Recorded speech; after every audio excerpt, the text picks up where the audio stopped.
Ya, sempat ketemu Ruben, ada obrolan atau enggak? Oh, Gil. Siap. Mau pakai masker.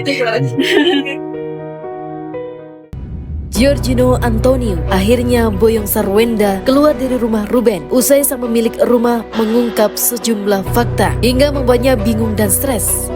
Iya, banyakkan pikiran. Iya, banyakkan pikiran.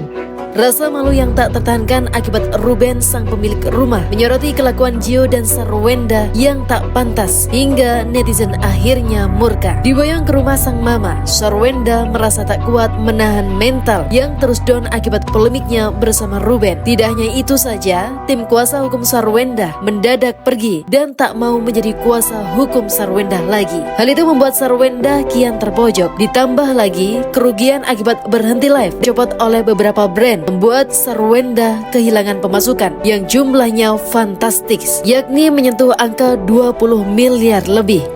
100 juta pula yang ada ya, satu keluarga itu enjong semuanya. Dikasih makan, dikasih tempat tinggal, dikasih fasilitas, dikasih mobil. Sampai satu keluarga, bapak, ibu, adik, teteh semua dikasih makan oleh penguasa rumah itu, dan itu enjong ngegonggongnya, ngalah-ngalahin enjong sesungguhnya. Apalagi tuh adiknya, enjong banget ya. Apa udah nggak puas ngorotin, terus rumah bolak-balik dibongkar supaya apa? Supaya bapaknya enjong dapat keuntungan banyak, bolak-balik dibongkar. Makanya anaknya enjong putar otak bagaimana caranya supaya berhasil untuk memanfaatkan si pemberi ini. Nah, itulah kisah keluarga enjong. Dan keluarga enjong ini suka mandi di lumpur. Jadi pagi ini temanya adalah tentang keluarga enjong ya. Bukan manusia, karena setahu gue manusia nggak ada yang seenjong itu sifatnya.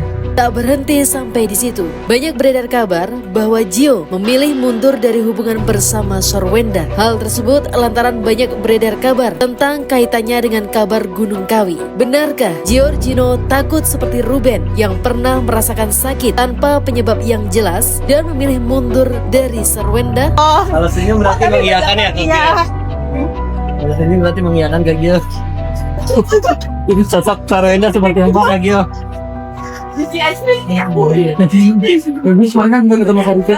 Di tengah ramainya isu hak asuh anak yang disebut-sebut berpotensi menjadi polemik baru, posisi Sarwenda pun semakin terpojok. Berbagai kabar yang beredar mengenai perubahan dukungan dari sejumlah pihak di sekitarnya membuat spekulasi semakin berkembang. Ya elah, bagaimana ini baru naik tangan nomor 1 aja pengacaranya dari Miss S 200 juta yang pasangannya adalah CEO dari kota Saranjana yang memiliki 2000 perusahaan terbuat dari miniatur Lego, serabutan, celana dalam BH, dan antara adanya si ikan pesut, lumba-lumba, penguin, tralala trilili.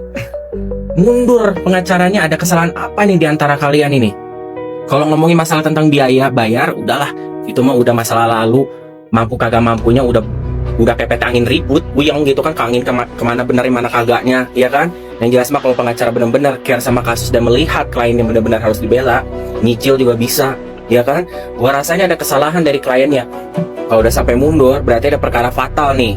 Hubungan antara si Miss 200 juta dengan pengacaranya berarti ada kesalahan yang tidak bisa korporatif nih. Ya kan? Alasan pengacara yang paling umum bisa mundur itu lebih banyaknya karena terdapat di kliennya.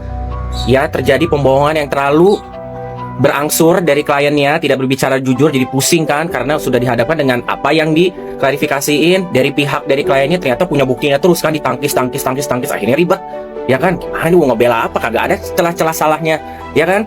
Atau enggak mereka ini tidak bisa memberikan bukti juga, bingung karena mau, atau enggak kadang jadi kayak ngarang-ngarang cerita nih, akhirnya bingung mau dibelanya bagi sisi bagaimana, akhirnya rambutnya jadi ke atas semua kan, jadi kayak sapu lidi mungkin kayaknya si pengacaranya. Ditambah lagi nanti belum lagi kasusnya dari si Opet Angin ribut ini, ngelawannya nanti gimana, masalahnya kan nanti harus ngelawanin Hotman Paris Van Java, ya kan? Ribet lah. Udah mendingan masa pakai pengacara, udah pasti kesalahan, bukti konkretnya angka, ya, dibetus juta, itu aja. Situasi ini pun memunculkan beragam pertanyaan di tengah masyarakat mengenai bagaimana sebenarnya kondisi yang sedang dihadapi Sarwenda saat ini. Kenapa hak asuh itu harus jatuh ke tangan ayahnya? Karena sudah dinilai sendiri ya, bahwa ketika hak asuh jatuh ke tangan ibunya ya, itu tidak kooperatif antara waktu untuk ketemu ayahnya itu tidak sesuai dengan kesepakatan. Nah, di sini saya yakin sekali ketika hak asuh anak itu jatuh ke ayahnya tidak mungkin menghilangkan peran dari ibunya. Karena di sini ayahnya tahu betul bahwa pertumbuhan anak itu harus dilandasi dengan kasih sayang dari ibu dan juga kasih sayang dari ayahnya. Ini kenapa harus ayahnya yang memegang hak asuh. Karena ayahnya saya lihat lebih kooperatif, lebih adil, lebih baik, dan lebih bagus lingkungannya untuk pertumbuhan anak. Dilihat dari segi keuangan, dilihat dari segi pertanggungjawaban, itu sudah dibuktikan oleh ayahnya. Jadi saya yakin dan percaya apabila ayahnya yang memegang hak asuh ya, akan adil seadil-adilnya, akan bahagia sebahagianya, akan semuanya masalah pengeluaran dari anak itu bisa diatasi dengan sangat baik karena dia punya keuangan yang mumpuni, punya lingkungan yang mumpuni, dan punya rumah yang mumpuni juga. Dan yang paling penting, anaknya tumbuh tidak kurang kasih sayang oleh siapapun, baik itu ibu maupun ayah.